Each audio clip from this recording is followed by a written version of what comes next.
G'day, look, I'm just going to introduce you to a small hammer mill I've put together at my side at home. As you notice, it's on a concrete block. I've built a stand for it.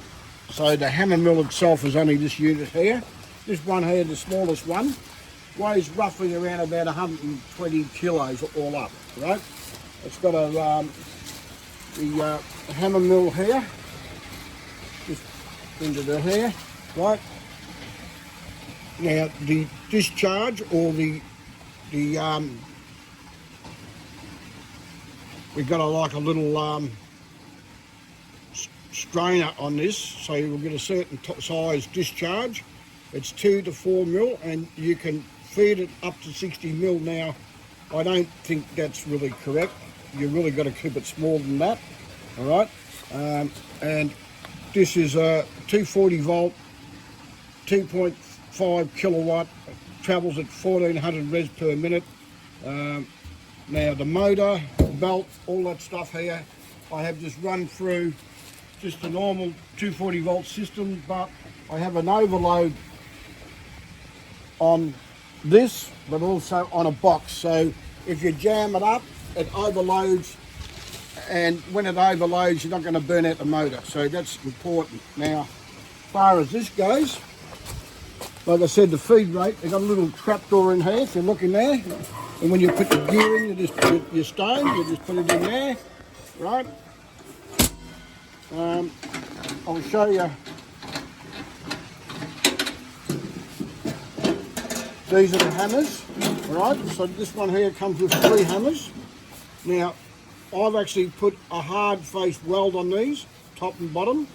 All right, they do come with a high tensile steel on them, but by doing this, it just adds a little bit of extra life to the life of the hammers. All right, pretty straightforward. And on the bottom there, you can see there's your discharge strainer. These pop in and out. You can knock them up and down. There's a, like I said, with this is 2 mil. This is a 2 mil one, and there's a 4 mil one, which is double the size. All right, so we use the small one because I then put it through the hammer mill. All right, and when that hits that, we'll get that going in a minute. We'll just close that up, keep that clean. We'll just lock this up like this. So when that gets hit and belts it through that filter wire, it drops into this box, right? That's a discharge box. So we're going to, I'll just have a look at that there. All right. So these are made in China, and I've just got a little bit of information about the motors, what this runs on. All right. Okay. So now I'm going to show you before we start. All my rock I put it through a little furnace first, just to make it a little bit easier and not so much pressure on the hammers. All right. So all this stuff's been done. And as you can see what happens to it, it just breaks apart real easy. Just breaks real easy like that. Now, what I'm going to do is, I'm going to put this on, but before I do, I recommend, if you're going to use something like this, put a face mask on. Now, I have a better quality one on this, but at the moment, this is only going to be a little run on this. This will be okay for this lot, but normally I'd use a really good filtered system because you don't want to get the silica in your lungs because it's not very healthy for you. Miner's complaint. Right, so put that on. You don't need to worry about me talking so much in a minute because it's going to rattle a bit. It'll make a bit of a noise. All right, so I'm going to switch it on. This is should be on already. Just hang on for a sec.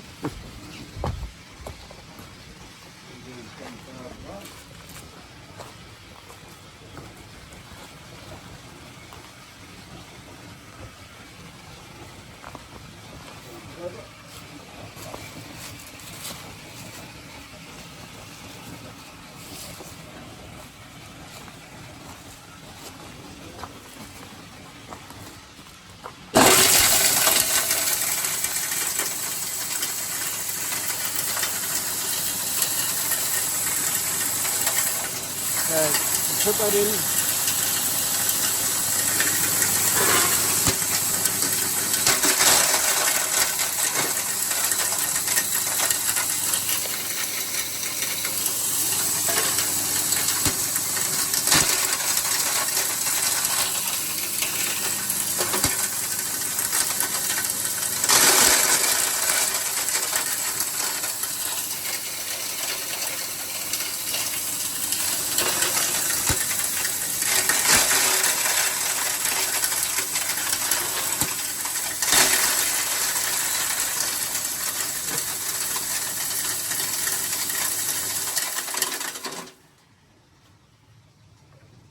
Right, so that's just a little small couple of handfuls here.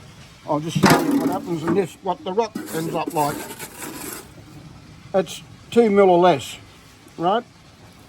I then put that on the bore mill and make it a bit smaller because I've got a what they call a shaker table, which you've probably seen them before on videos. But that's the hammer mill. I handle these things. There's two sizes. There's a smaller size, and I've got one that's larger. Hopefully at the Gold Show, the 2023 Gold Show at the Bendigo Showgrounds this year, we'll have one of them on display. This is Len from LPR Toolmakers. I hope I'll catch you up there.